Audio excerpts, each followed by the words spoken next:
नमस्कार। आज हम बात कर रहे हैं उत्तर प्रदेश सरकार के एक अहम फैसले की।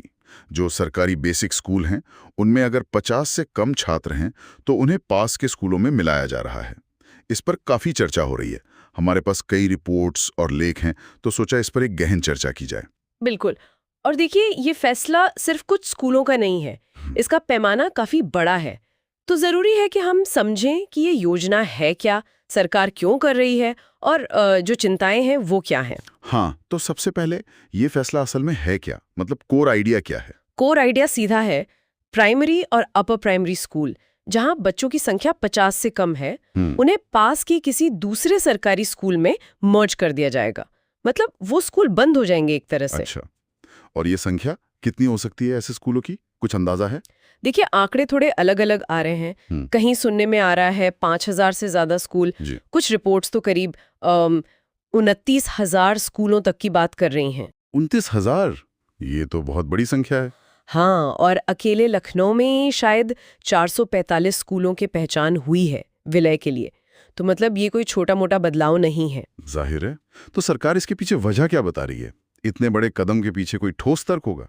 हाँ, सरकार का जो मुख्य तर्क है वो संसाधनों के बेहतर इस्तेमाल का है।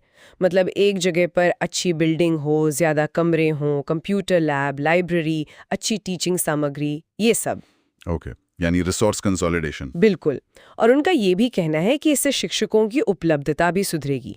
हो सकता है हर क्लास को एक डेडिकेटेड टीचर मिल जाए, जो छोटे स्कूलों में शायद मुश्किल होता है। और प्रशासनिक आसानी भी होगी शायद, निगरानी वगैरह। हाँ, वो भी एक पॉइंट है, बेहतर प्रशासनिक निगरानी और मैनेजमेंट। और देखिए, आजकल आईसीटी लैब्स और स्मार्ट क्लास की बात होती है, उसके लिए भी एक ठीक-ठाक छात्र संख्या चाहिए।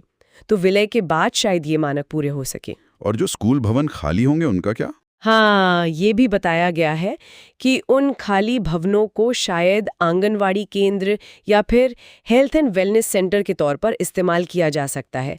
तो ऊपर से देखें तो सरकार के तर्क काफी लॉजिकल लगते हैं, रिसोर्स ऑप्टिमाइजेशन, क्वालिटी एजुकेशन। लेकिन जैसा कि अक्सर होता है, इसका एक दूसरा पहलू भी है और उस पर काफी विरोध हो रहा है ना? बिल्कुल। सबसे ज्यादा आवाज उठा रहे हैं शिक्षक संगठन। उनका सीधा कहना है कि ये शिक्षा के अधिकार कानून मतलब आरटीई एक्ट का उल्लंघन है। अच्छा, वो कैसे? आरटीई एक्ट कहता है कि हर बच्चे को उसके पड़ोस में स्कूल मिलना चाहिए, एक तय दूरी के अंदर। अब अगर पास का स्कूल बंद करके बच्चों को दूर भेजना पड़ेगा, तो ये तो उस गारंटी के खिलाफ है। सही बात है। इससे तो दिक्कतें बढ़ेंगी, खासकर ग्रामीण इलाकों में। हाँ, और खास तौर पर लड़कियों के लिए स्कूल दूर होने का मतलब है ज्यादा असुरक्षा, ज्यादा असुविधा। डर ये है कि कहीं इससे ड्रॉप आउट रेट ना बढ़ जाए, बच्चे स्कूल ही छोड़ दें। ये बहुत वैलिड चिंता है। और शिक्षकों की अपनी भी कुछ परेशानियां हैं शायद। हाँ, शिक्षकों की चिंता है प्रमोशन को लेकर। सुनने में आ रहा है कि विलय के बाद प्रधानाध्यापक के पद कम होंगे तो प्रमोशन के मौके खत्म हो जाएंगे, जो वैसे भी शायद 2015 से रुके हुए हैं। और नौकरियों का क्या? नई भर्तियों पर भी असर पड़ेगा? यही सबसे बड़ी चिंता है। शिक्षक संगठन कह रहे हैं कि इस विलय से हजारों पद ही खत्म हो जाएंगे, और जब पद ही नहीं रहेंगे तो नई भर्तियां कहां से होंगी, जबकि लाखों ट्रेंड युवा इंतजार कर रहे हैं। तो क्या ये आरोप लग रहा है कि सरकार भर्तियां टालना चाह रही है? हाँ, कुछ संगठन तो खुलकर ये आरोप लगा रहे हैं कि ये स्कूल बंद करके सरकार भर्ती से बचना चाहती है, और कुछ लोग इसे शिक्षा के निजीकरण की तरफ एक कदम भी मान रहे हैं। अच्छा, कौन कौन से संगठन विरोध कर रहे हैं? मुख्य रूप से उत्तर प्रदेशीय प्राथमिक शिक्षक संघ है, अटेवा है, कई शिक्षक नेता इसके खिलाफ बोल रहे हैं। और राजनीतिक विरोध भी है शायद, मैंने कहीं पढ़ा था। हाँ, बसपा प्रमुख मायावती ने भी इस पर बयान दिया है। उन्होंने इसे गरीब, दलित, वंचित बच्चों के अधिकारों का हनन बताया है। उनका कहना है कि स्कूल बंद करने की बजाय उन्हें सुधारना चाहिए। इस पूरी बहस में एक और फैक्टर है, पिछले कुछ सालों में सरकारी स्कूलों में छात्र संख्या कम हुई है ना? हाँ, ये भी एक जरूरी पॉइंट है। पिछले 2 सालों में करीब 24 लाख छात्र कम हुए हैं। वजह बताई जा रही है कि कोविड के बाद कुछ बच्चे शायद प्राइवेट स्कूलों में वापस चले गए हैं, और क्लास 1 में एडमिशन के लिए उम्र का नियम भी थोड़ा सख्त हुआ है, तो उसका भी असर है। तो क्या ये विलय उस घटती संख्या का एक रिएक्शन है? ये देखना होगा क्या ये कारण है या नतीजा, या दोनों एक दूसरे से जुड़े हुए हैं। वैसे ये सिर्फ यूपी में नहीं हो रहा, हरियाणा में भी ऐसी ही पॉलिसी आई थी और वहाँ भी काफ़ी विरोध हुआ था।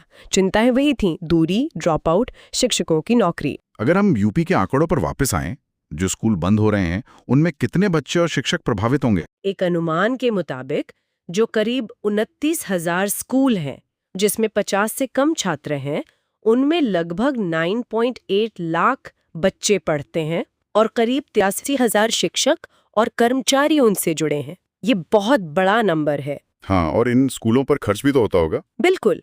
एक अनुमान है कि इन छोटे स्कूलों में प्रति छात्र सालाना खर्च करीब 45,000 रुपए आता है। तो ये पूरा मामला काफी जटिल है। एक तरफ संसाधनों का सही इस्तेमाल, गुणवत्ता बढ़ाने का दावा है, और दूसरी तरफ स्कूल तक पहुंच, खासकर हाशिए पर मौजूद बच्चों के लिए, और शिक्षकों के रोजगार और भविष्य का सवाल है।